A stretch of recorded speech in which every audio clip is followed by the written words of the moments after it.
To shower his blessings through the presidential letters to the graduates. Please, sir.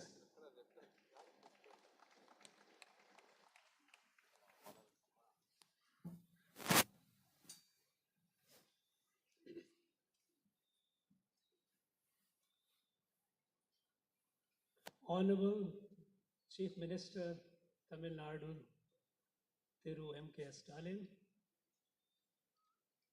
Pro-Chancellor of the University and Minister for Higher Education, Dr. K. Ponmudi,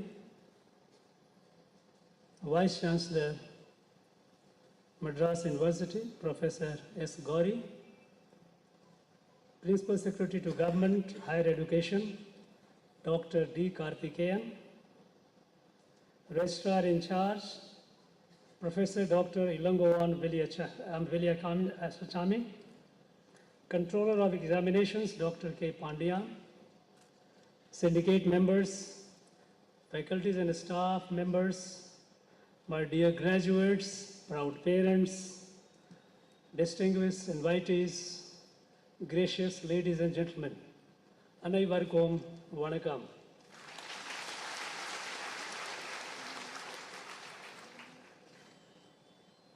இந்த சந்தர்ப்பத்தில் இன்று பட்டம் பெற்றோர் அனைத்து மாணவ மாணவியர்களுக்கும் என்னுடைய நல்வாழ்த்துகள் தெரிவித்துக் கொள்கிறேன்.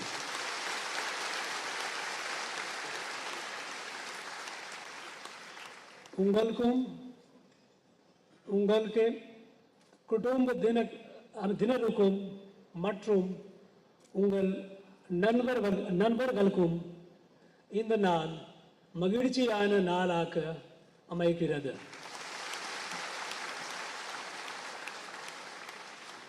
This day of pride you have earned with your hard labor, with your determination,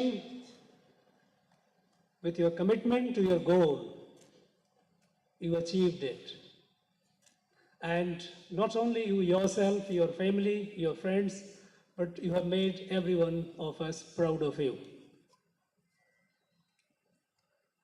You are now entering into a new phase of life. You will be earning your living, raising your families. Through your service and enterprise, you will be not only doing the well-being of yourself and your family, but you would be doing a great service to the country. I wish you all the best. Friends, always remember you are the graduates of this prestigious Madras University. The Madras University is not only one of the oldest, but this university has a glorious past. Earlier, a speaker, Minister for Higher Education and Pro-Chancellor named a few luminaries among the galaxies produced by this university. This has produced leaders in all walks of life, leaders for the country, leaders in the field of knowledge. It has produced Nobel laureates. Now it is our endeavor to see that we restore the glory of this university. And I am sure you will be able to do so, and you will commit yourself to doing so. I would urge upon all those in the university, teaching, non-teaching staff, all to endeavor towards this excellence and restore the glory of this prestigious university. Vice Chancellor narrated a number of projects that the university has initiated. We are very happy about it. A lot of initiative is being taken to promote Tamil language, Tamil studies, Tamil culture, Tamil literature, old literature.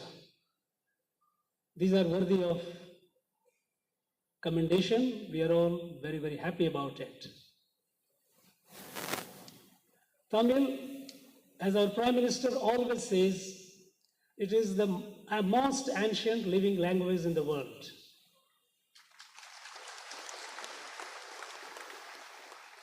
It is enormously rich. It's intellectual and spiritual and literary content. This must spread deep and wide. While in Tamil Nadu, we must continue our effort to spread Tamil in areas where it is not yet reached.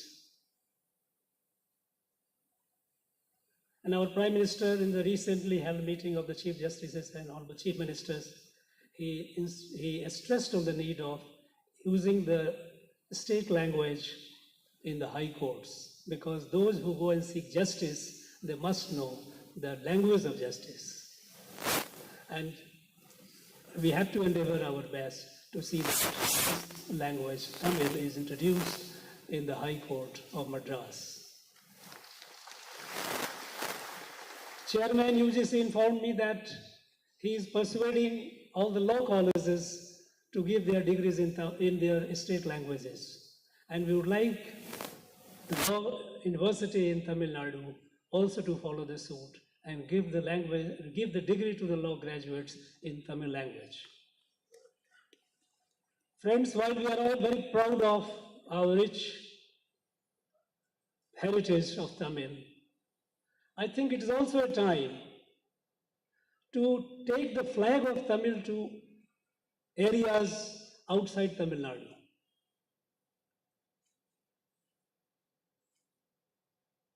You know, there is a saying that there is a lot of merit in converting the non-converted. Tamil in Tamil Nadu is good, it must. It must spread wide and deep.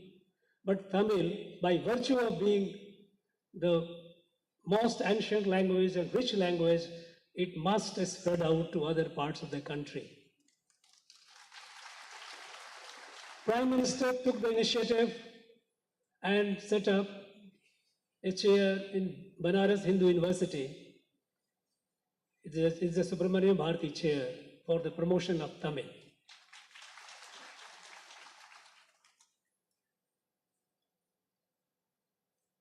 The higher education, the Ministry of Education, Government of India, at the instance of Prime Minister, is also persuading the states, other states, to include Tamil as one of the 3 languages and give option to the students, non-Tamil students, to learn this language. And in this endeavor, I would urge upon the Honorable Chief Minister that our state government should take the initiative of setting up chairs for Tamil in universities outside Tamil Nadu.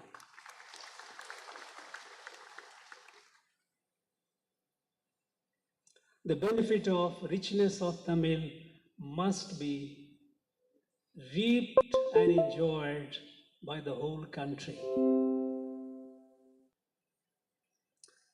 Friends, we are celebrating Azadi Ka Amrit Mahotsav, 75 years of our independence. And in this celebration, we are commemorating our forgotten heroes of independence. We are documenting and paying our homage to their great deeds, their heroic deeds and enormous sacrifices. It is their heroic deeds and enormous sacrifices which are inspirations to us to move forward and achieve the goal, what the country has set for itself in the next quarter century of what is called Amrit Kal, that is golden period. When the country has to lead the world, has to be in a position to be leading the world. And in this endeavor, Tamil Nadu, which has been a progressive state, has a very great role to play. In many areas, Tamil Nadu is way ahead many other states of the country. In the field of spread of education, in field of industrialization, in field of health, this state has done commendable achievements. And it is duly qualified to lead the country.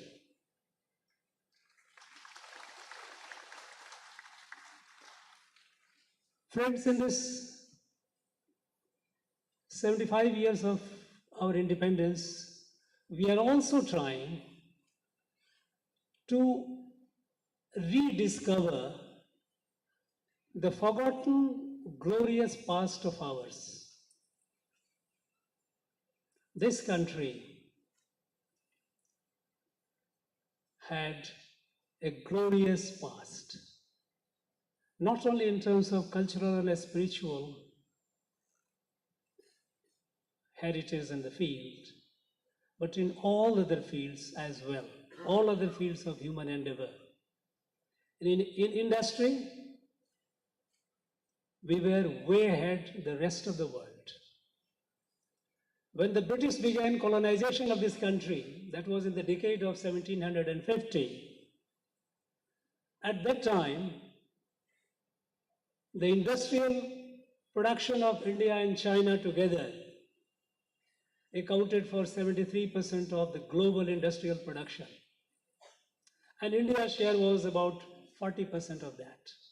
There was no America, there was no Europe. It wasn't very far off in time. I'm talking about 1750. This long period of colonization has destroyed our economy, our industry, our agriculture. And we have been made to believe that we were in a state of poverty, illiteracy, ignorance, all through the ages. Other day, some weeks back, we all felt proud when the Honorable Chief Minister announced in the Assembly discovery, archaeological finding, that in Tamil Nadu people knew the use of iron almost more than 4,000 years before. It's a fact. Our people knew the use of iron thousands of years before the others did. And the iron produced from this area was much better in quality than iron produced elsewhere. In 1840, the leading European company, a steel, iron and steel company, was Sheffield. It was a British company. And they sent 1,000 metric tons of iron to Madras port. They were looking for a market, and India was a potential market. And they couldn't sell that iron. And when the question was asked, why is it so? The then governor of Madras presidency gave a reply worth reading. He said, nobody will buy Sheffield iron in Madras presidency because iron was manufactured as a cottage industry. Ramnath Peta, which currently falls in Andhra Pradesh, had the largest smelting and foundries for iron. And not only that, iron was produced at such an extensive scale, but the quality of iron here was better than the quality of iron produced by the Sheffield. So what they did? They sent their team, they learned this, how it is, the formula, technology of it, for a couple of years.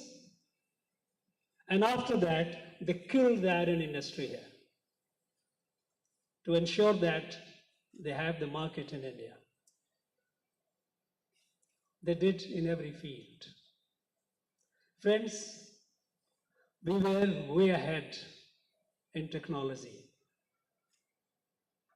Shipbuilding, our Cholas were known for their sea prowess.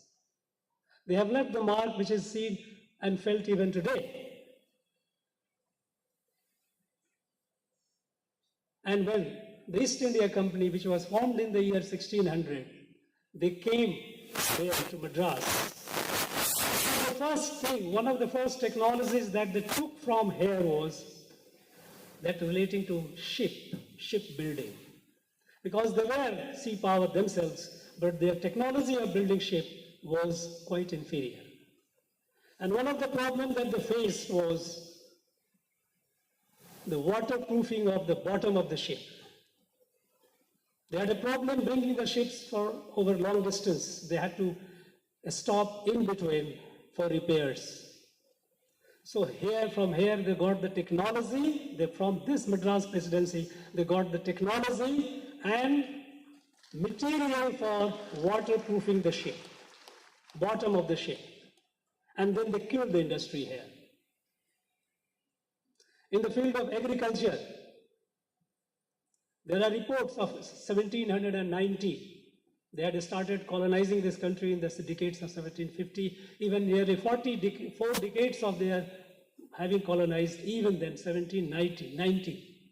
Agriculture of Madras presidency, the data shows in their report, governor's report shows, our average production of rice was 6 metric ton per hectare. I have been told by the experts and the authorities here that our production here is 4 to 6 metric ton, and 6 metric ton is some parts of Delta region, we get that. It was comparable to rice production in Japan, which was the leading country in the world. But then heavy taxation, control over the land, taking over the land and putting heavy taxation, it killed it. And the story of the killing was conveyed by, in 1804, the then Governor of Madras Presidency, William Bentinck, he wrote a letter to the company headquarters, East India Company headquarters. There he narrates, he wanted some relief. There he says, in the Old English, we ruled this country so harshly.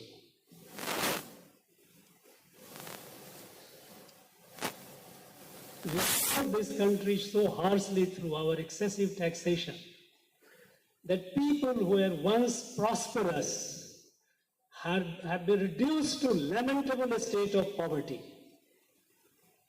Lamentable state of poverty. And he wanted some relief in the taxation. He was told no. Not only that, he was denied, but subsequently they sent a governor, Thomas Munro. What he did, he further tightened the screw. When he came, 35% of land in Madras Presidency was not yet within the taxation control of the state. 35% of land was community land. And the community land was for the community assets. Schools, Vaidashala, Chaitram for the pilgrims, temples, all these institutions were managed through the community land. What Thomas Munro did, he reduced that 35% to 5%. 30% of that land was brought into taxation. And as a result, all these institutions over the years perished. Ironically, we have that man's majestic equestrian statue right on our Anna Salai, imperial on the horseback. This was the man who perpetrated perhaps one of the worst tragedies on this place, people of this place. Our education system, there are reports of the then governor. Of course, the report is from all over the country, all the three governors, Madras, Bengal and Bombay, about the indigenous education system. It's worth reading the report. The governor got the report from all the collectors. The smallest district had more than 500 schools. And what were taught there? The subjects taught was literature, mathematics, astronomy, medicine, advanced subjects.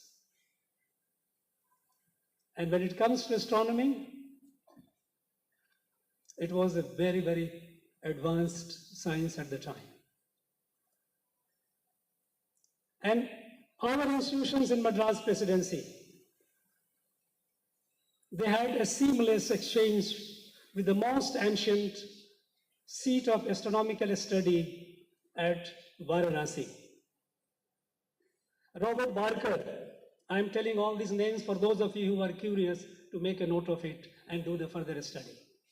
Robert Barker, astronomer, 1772 he came. When British started conquering the territory and colonizing it, they were very much interested in knowing the knowledge system and knowledge, extent of knowledge that India had achieved. In 1772, Robert Barker came to Varanasi Observatory, very old. He records it was several centuries old at the time. He writes a report about how advanced was the system, their calculation of planetary positions and all, the movement of planets. His report encouraged another professor of astronomy, John Flare, from Edinburgh University. He came a few years later and he studied at length.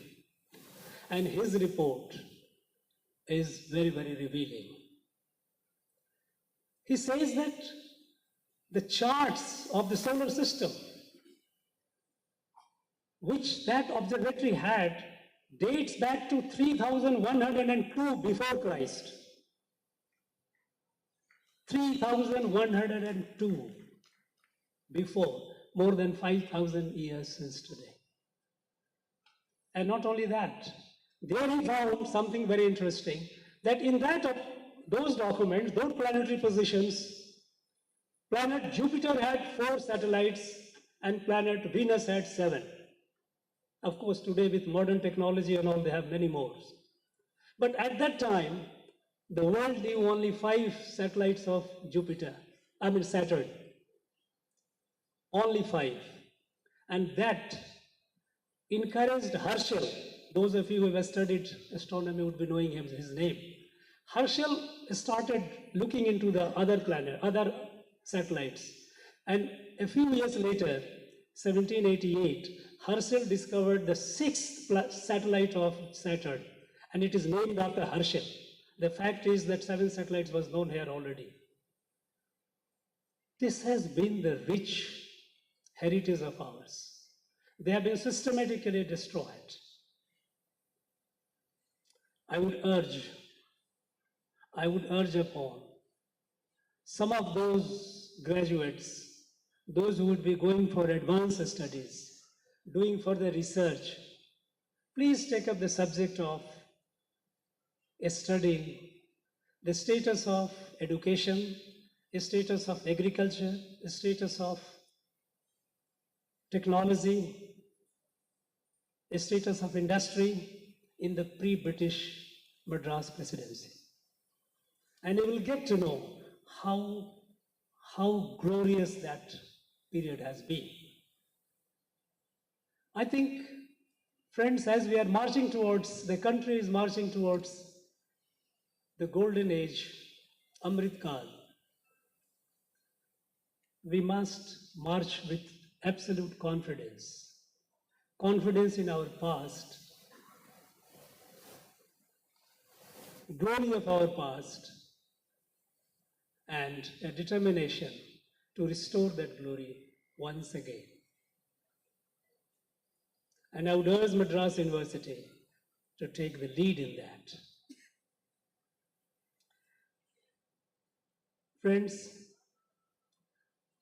those young ones, those who have been graduated today, be confident. You are at a unique epoch of history. You have a lot of opportunities. In fact, opportunities in Tamil Nadu is are far more than many other parts of the state, of the country. Take on the challenge, take the risk. Don't be afraid of failure. We have all failed. I have failed, not once, multiple times. But don't let your failure daunt you, intimidate you. Failure gives you the strength. Move on. As the Prime Minister's message to the youth is, compete and conquer with firm resolve.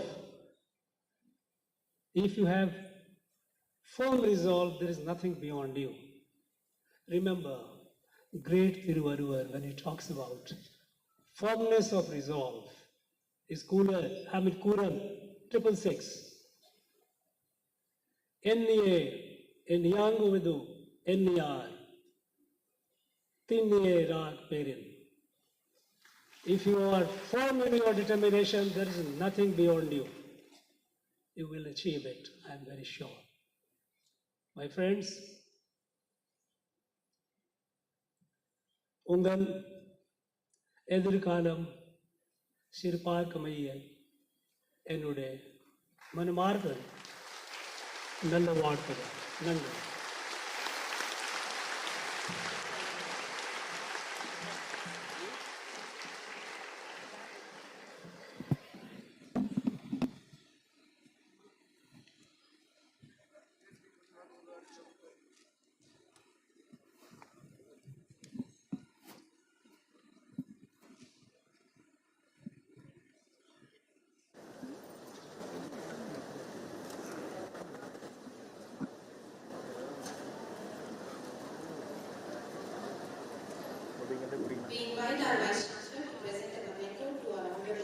ஏழை குழந்தைகளின் அடிப்படை கல்விக்காக உதவ single teacher schools.org இணையதளத்தை தொடர்பு கொள்ளுங்கள்.